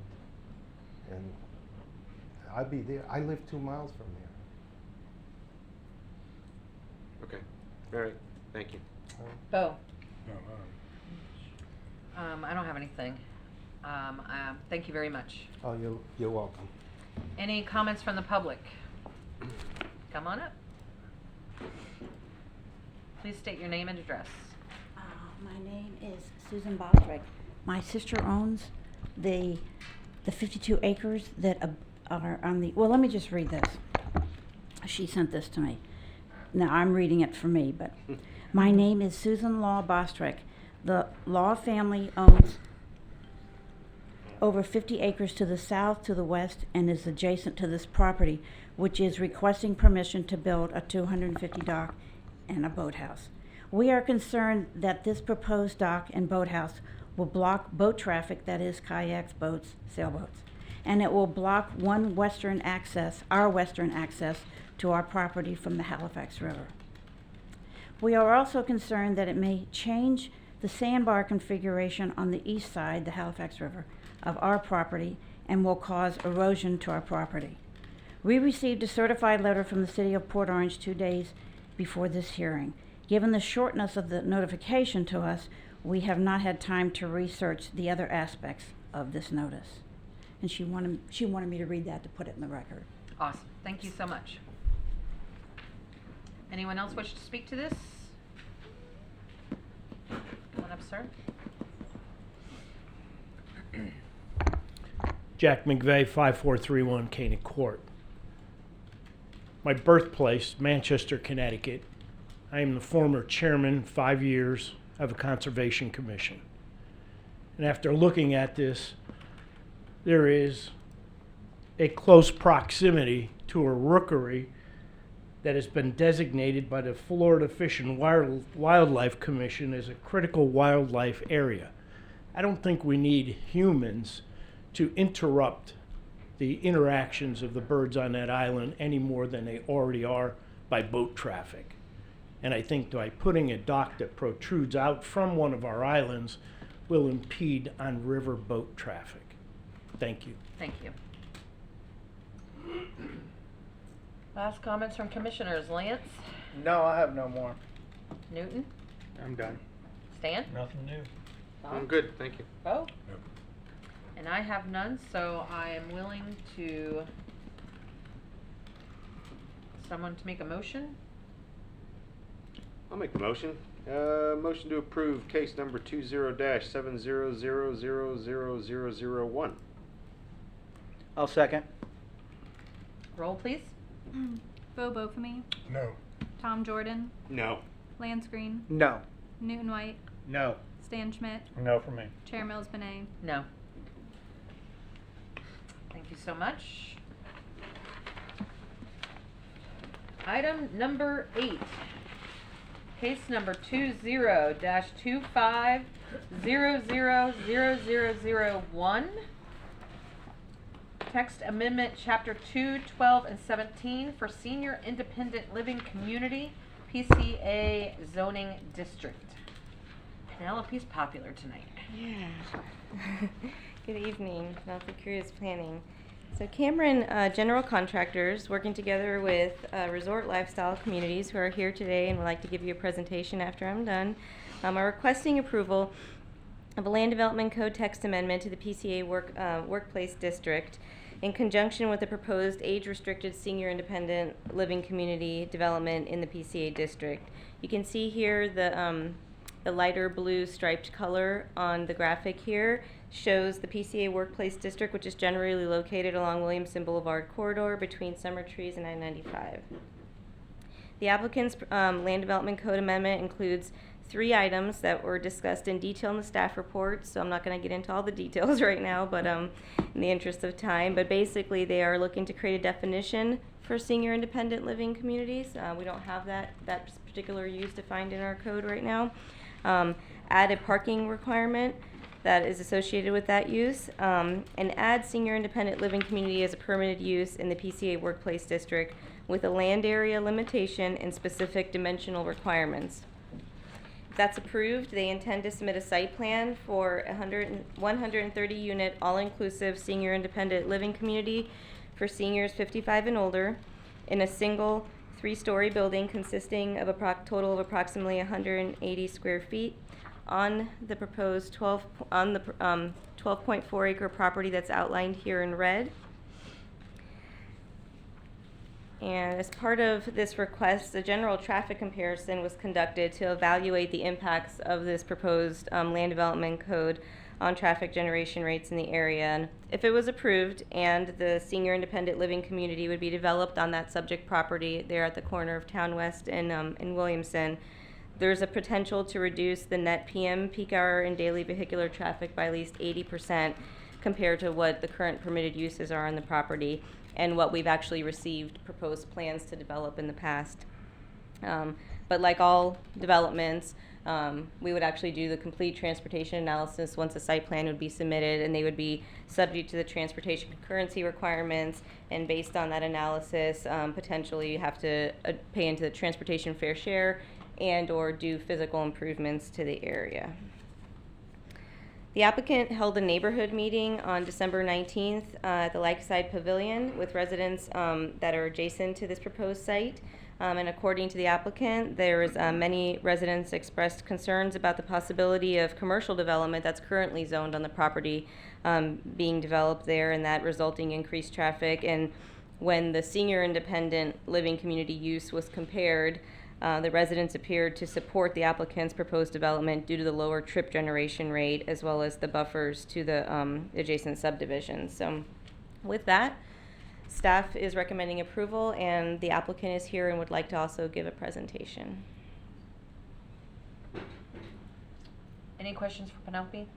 I have none. Newton? No. Stan? No. Tom?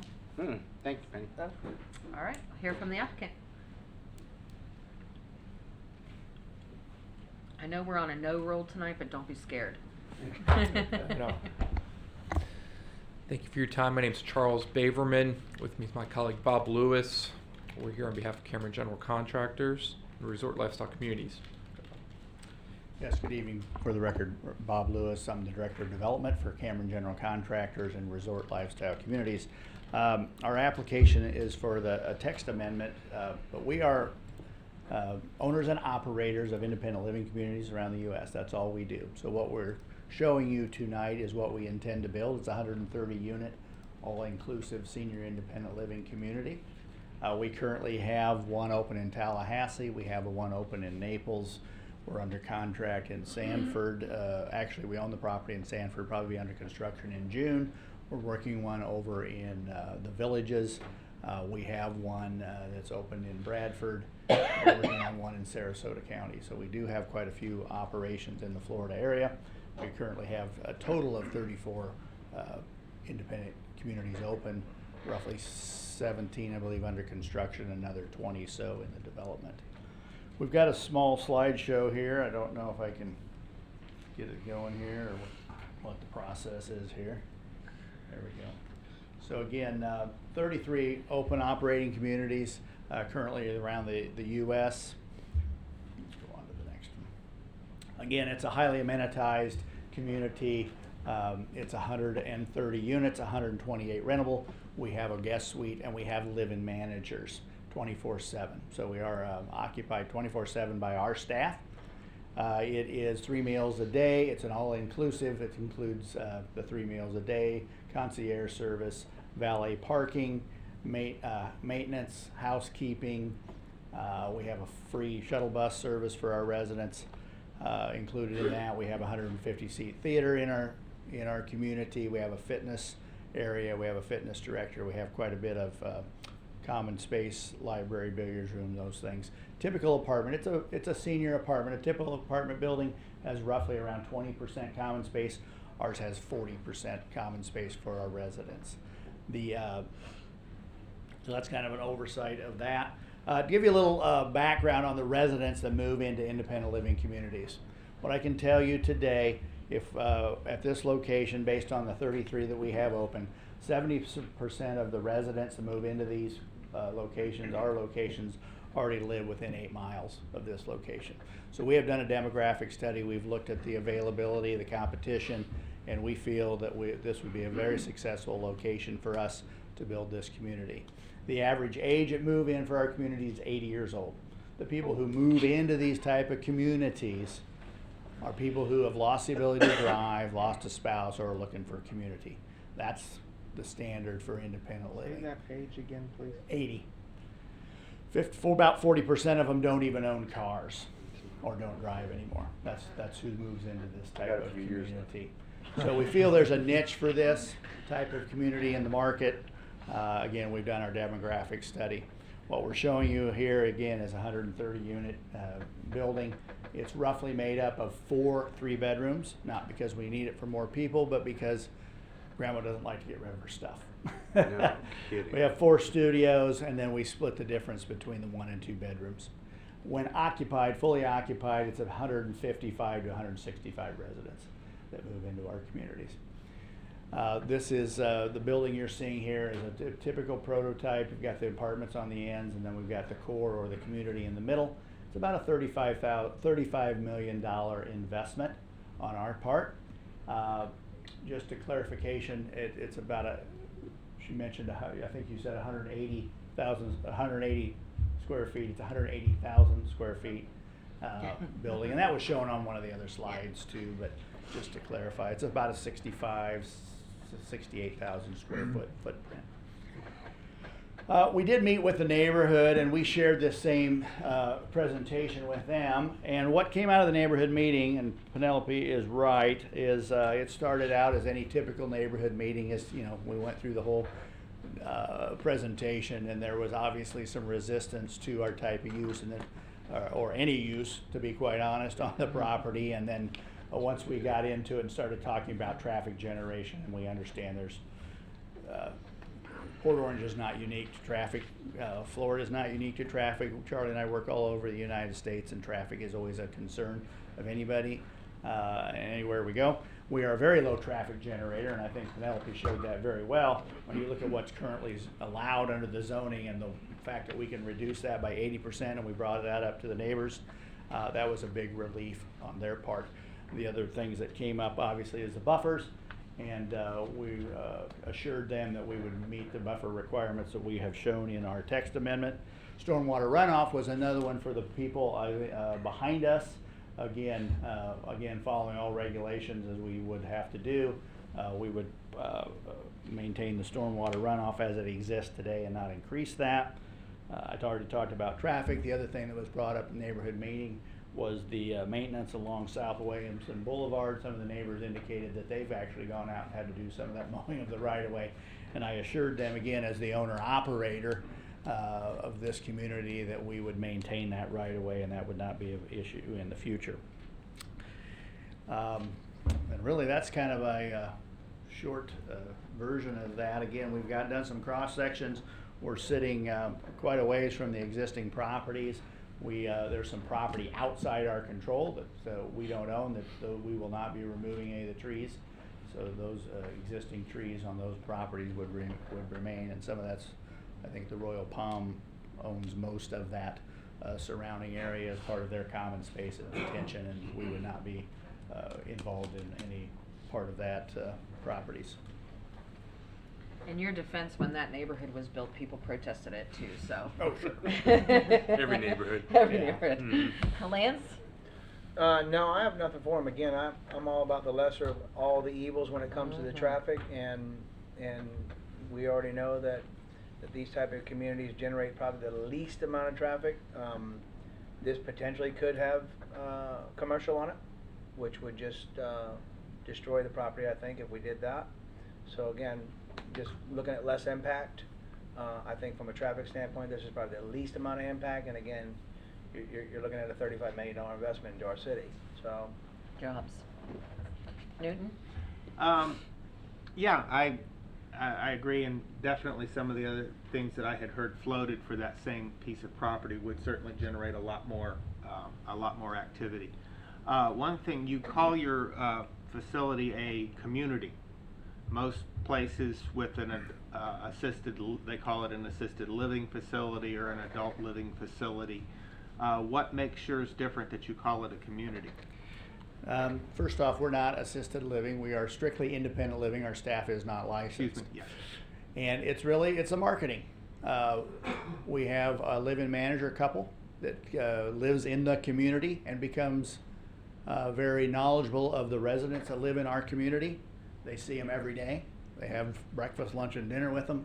They're there for the entertainment. They're there for we have a full-time lifestyle director in the building. So we really look at this as a community within the community.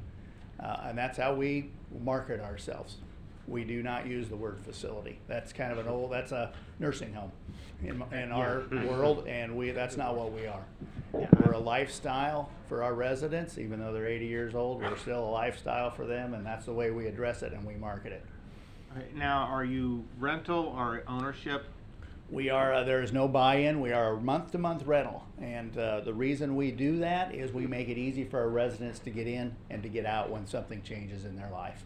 The average stay of our residents is 6 years. It's not we don't have a lot of turnover from the fact we're a rental. Again, we made it easy when a couple might move in and somebody might pass on, or they need to transition out for some other reason. We just haven't made that simple. So they move out when they hit 86, is that what you're saying? Roughly. We have some 100-year-olds. Yeah, they're moving Well, on. I read in the materials that you do facilitate people that would have caregivers to come bathe Yes. them, so on and so Yeah. forth, and which segues me to parking, and you covered that quite well in your presentation. I'm very sensitive to parking because I myself have some mobility issues, and I have a handicapped wife, and we have a service dog for her, and we need that extra space. And so many of the developments that we see, the first thing that they come in is a standard parking space in the city of Port Orange is 10 by 20, and they want to make them 9 by 18. And that few extra inches to get the door all the way open means a lot. So I did not see that in your, I don't believe you have a site plan yet, but. No, we have not, but as far as the physical size of the parking stall, if the requirements of Port Orange or the dimensions that you just gave, that's fine. We've done that in other locations as far as the physical dimensions. As far as the total parking, what we have found, and we do survey that, because again, we are the owner operator, and what we don't want to do is end up with a situation where our residents and their visitors can't park, is we find that 1.25, I think that's what we're going to provide here, which is roughly 163 stalls, more than adequately will supply the parking required for our community. I know that when I was taking care of my mother, they had those smaller parking spaces, and of course, I had to lift her in and out of the car, and the easiest way to do it was obviously not to be in a little parking space. And But, we'll have handicap accessible also as part of the requirement. And then, one thing I didn't mention, we do have valet parking, so our Yeah, residents can that's pull true. up to the front door and we park the car for them. And that's part of our service and is included in their monthly rent. There you go. Stan's moving there next week. Yeah, there we go. I don't think, Thinking later on this it's week. 55 and plus, so. Question, Stan? No, You good? Tom? I'm just curious, can you not build this facility with the current land development code? Maybe I should I'm gonna ask. turn that over to my attorney. Yeah. He would know that. He justifies his bill. We were advised by staff that although we would comply as a multifamily use, the total amount of multifamily development within the workplace sub-district has already been used up, and so there was no more allotment available. Aha. Okay. And is that one reason why for the 4% cap? I think it was 4%, wasn't it? We worked with staff on those on the percentage requirement or I should say percentage limitation they would be comfortable with, and so that was again a staff direction on that item. What do you want? Good evening, Penelope Pierce. So the reason why that percentage is there is because it is the workplace district, and so we do want to make sure we still maintain land available to have non-residential development, like for industrial or office uses out there. So we don't want to make the whole thing turn into multifamily. So. Okay, thanks. Bo? Well, with the rotation of questions, by the time it gets here, all the good ones are gone. So. I'll start with you next time. Anyway, yeah, I noticed that. So, how many acres again is the property? It's roughly a little better than 12. 12 acres. Okay. Oh, by the way, we are unique, in Port Orange. You alluded to that a couple of times, and the fact that it's not unique, we are very unique. You'll learn that after you've been here a while. I really don't have any more questions. I thought it was interesting that you have an average age of 80 years old, and you did a demographic study on the area, obviously.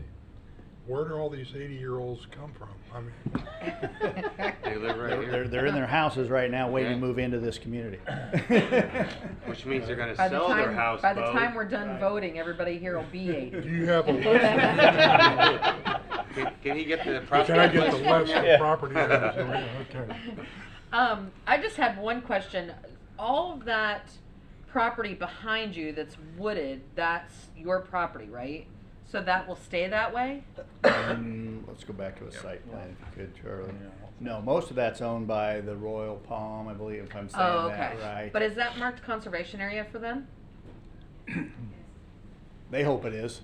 They represented that in the neighborhood meeting. That entire parcel Yes. is, and I'm not sure if you can. So this entire parcel here, Yes. you can kind of see the parcel line right there. Oh, okay.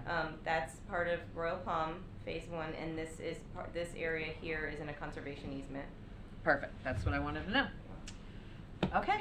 Thank you very much, gentlemen. Any comments from the public on this? I had a feeling you were going to get up. I'm gonna nickname you Ted. Oh, I hate to wear don't out do that. your microphone. Cana Court, that is in Royal Palm. It is. My name is Jack McVeigh. I live at 5431 Cana Court in the Villages of Royal Palm. At the December 19th meeting, 60% of the people who attended were residents of Royal Palm. There was no opposition spoken at that meeting. If you look at what could conceivably go on that parcel, this is probably for the city and for the Villages of Royal Palm the best development for that parcel of land. Having said that, we do have a couple of issues which the developer did touch on that I want to make sure get get spoken into the record so that they are addressed while this is being laid out and their proposal moves forward. There is a tremendous amount of wetlands on there. That's why the Villages of Royal Palms has that conservation area, because there's a lot of water in there. And we as a community are concerned that we don't take on any additional water.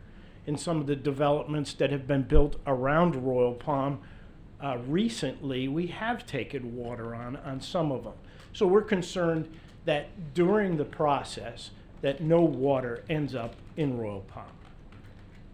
Lighting. We want to make sure that their outdoor lighting does not shine towards the Villages of Royal Palm.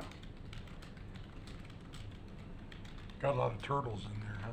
Yes, there are. As a matter of fact, if you look at the diagram, there is a very large pond adjacent to that conservation area, and we have a tremendous amount of otters and turtles, and we've had alligators in there we had to have removed. But we also would like additional screening put in.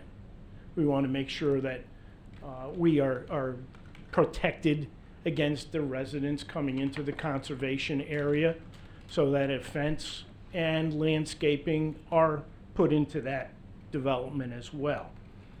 We would like to see a priority, the continuation of the multi-use sidewalk that runs parallel with Williamson Boulevard, and have that as a priority, that gets built as soon as possible, so that the residents on Town West Boulevard who live off of that and the residents who live on Williamson Boulevard can use that now as a thoroughfare for bicycling as well as walking and jogging. We would ask that the developer also, it be in writing, that they have to maintain the swale that runs along Williamson Boulevard, as all the adjacent property owners have done. Matter of fact, a violation was, I asked just another minute, the Palms was in violation. They were not maintaining the swale, and that was corrected just this past week.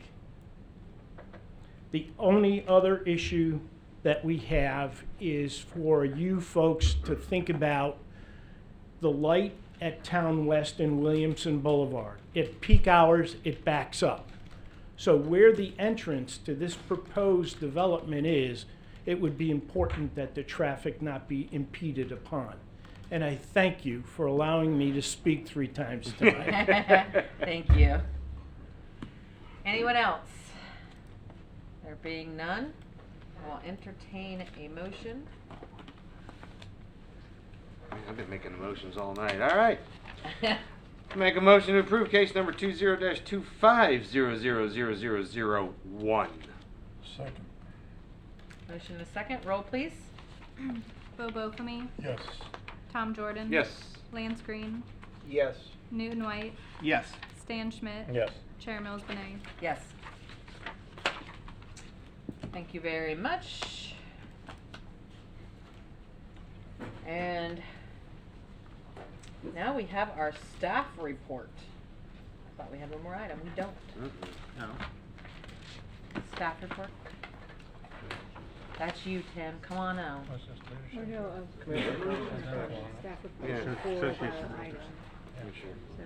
Oh. Oh, I see. Oh, I was looking at staff report there. Yeah. Okay, commissioner comments first, sorry. I was looking at the wrong staff report. Commissioner comments. We're gonna start with Bo. I don't have any comments.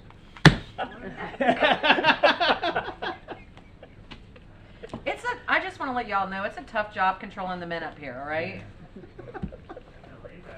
Tom? I do have a comment. I want to thank Tim Berman. I had a nice meeting with him today because he educated me on traffic again. Did you buy lunch? No, I didn't even buy him lunch, so I don't know. But I want to thank him. Lunch by now. Yeah, I really do. Stan? I understand from talking to Commissioner White here that we have a group from the Realtors. Do you want to recognize them? That was.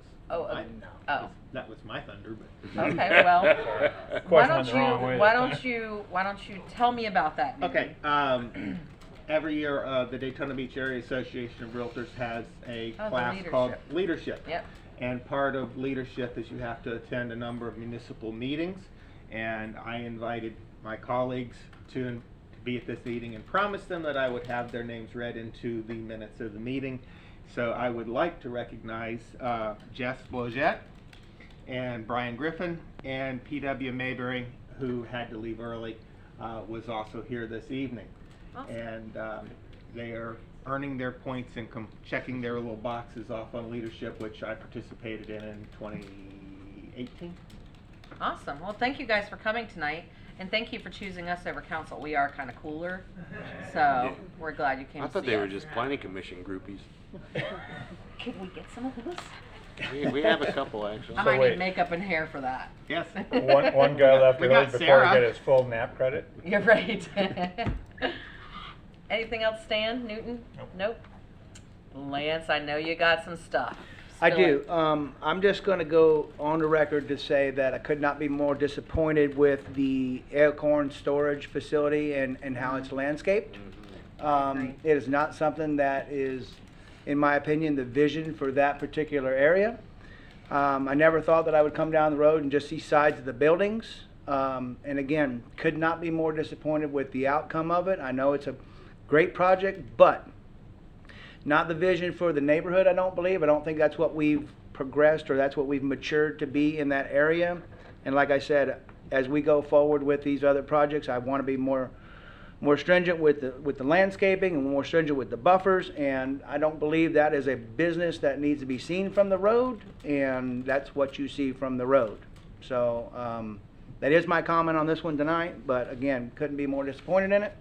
But other than that, I think we do a great job. I agree. I'll second that. I don't know if they've finished with their landscaping, but it looks pretty slim. We can't wait for the landscaping to grow. Yeah, it looks really slim. So, other than that, I have nothing. So now you can come up, Tim. You get rebuttal, Tim. You get some rebuttal on that with staff comments. Tell us they have more to plant. They don't. They planted the requirements just as if that was an office building or any desired use. That would be the same landscaping proposed there. Ever since that did go through, that's when basically we worked with the EAB to create stringent requirements on landscape buffers to preserve more trees in that area then. But in terms of, we did not let them go with smaller landscape material on there. They went with what was required as any use that would have gone on that one. And again, that was a use that was allowed by the zoning district in that location. And I get it, but again, then we just need to make it a little more stringent. It just looks really small and slim and again, it's got to sparse. mature. And I that's get it, but typical we're with not. new We're looking sites at that we 20 have in there. years. And when you have that site that has a lot of existing development all around it, it does stand out because of the existing vegetation that has been growing up there for 20, 30 years around it, versus sometimes where you see new development occurring in kind of a line then, it's basically got the same type of vegetation around there then.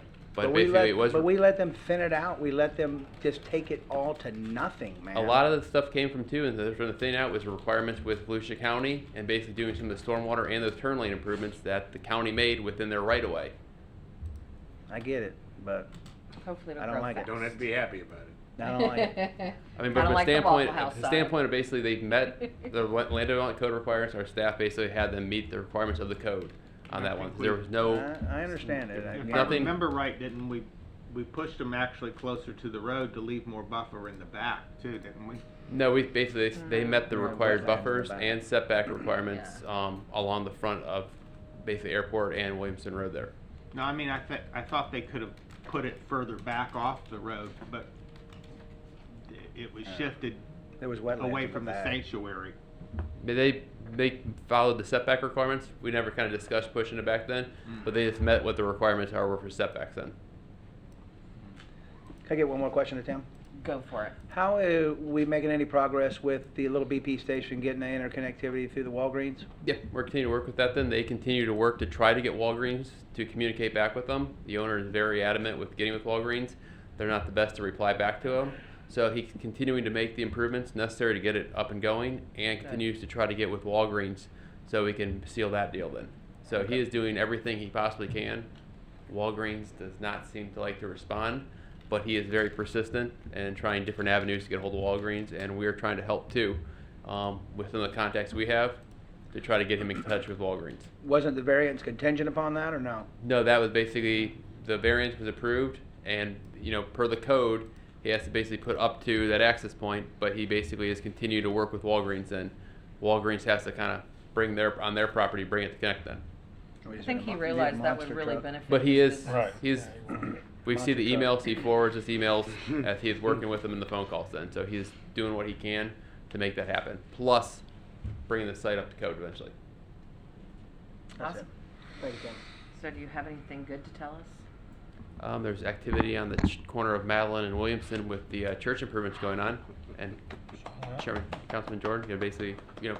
That's why I didn't mentioned say that anything. earlier. I saw it. Yeah, you're the one that I thought you'd bring that up. No, I was gonna, but I saw the I track. thought you were gonna bring that up. And it's I like, saw work out there. I'm good, man. I know, finally get work out there and I everyone's haven't been by quiet. there in a while. Yeah, you're right. It's only been 10 I'm just years. looking at, is it May 31st? Is that the deadline? May 30th, I believe it is. May 30th. It's Sunday for some February reason. 30th? No. May 30th? Yeah. We Is got time. That's the deadline where everything has to be done. All That- site as far improvements as and building improvements need to be Needs completed. to be up to code. And then, Right. and then the fine kicks in if they're not done by then. That'd be a Whole nother. code action then. I Whole mean, nother basically, action. and you know, in terms of zoning with the MDA amendment, we'd have to look into that then. Can I get one more question? The no. That would be The code county. and The county is working on the sidewalk. I believe it's the county project on Spruce Creek, north of Nova. That city project. That is a city project that we went through the River to Sea TPO and got grant funding Oh, with the that's right. TPO and FDOT to construct those sidewalks to complete the sidewalk gap and also widen some of the sidewalks there. So it's a city project. Okay, I thought that was, cause I know it was a county road, and I knew that was what was holding the development up of the old Wells Fargo was messing with the county traffic engineering to get their ingress and egress.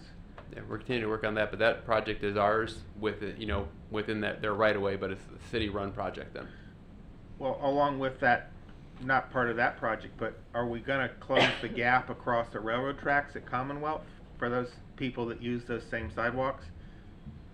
That is one of the ones that we have on our list of many projects we want to submit to the TPO to get grant funding to complete those then. That is on our list to, you know, submit grant applications for in the future. And that one also deals a lot with dealing with the railroad, which is very difficult to get in terms of approval there then. So we will, you know, is on our list to get completed. Lance? Any action on the restaurant at Riverwalk? Yes, we had a meeting last earlier this week then with everyone involved from the developer side, the engineers, the architects. They kind of discussed basically getting the site plan as close to being issued so site work can begin there, and also kind of discuss the strategy for submittal of the building permits and how we're going to review those and issue those so we can try to get the building going up as quick as possible then. So we continue to meet with them and move forward with hopefully getting the development applications approved in the next month or so. Nice. Awesome. Because they have incentives that expire at some point, don't they? They have still a MDA with a deadline, basically have the restaurant open by September 20th, Right. 2020 then. So there is a deadline that we are trying to meet on that project too. Yeah. That's pretty quick. Anybody else, anything for Tim? Thank you, Tim. That was it. You good? Thank you, Tim. Any comments from the public? Nothing, Sarah? It's your chance to get on TV, Brian. You can come up and flash your fancy jacket. All right, having none, I'll call this meeting adjourned. I don't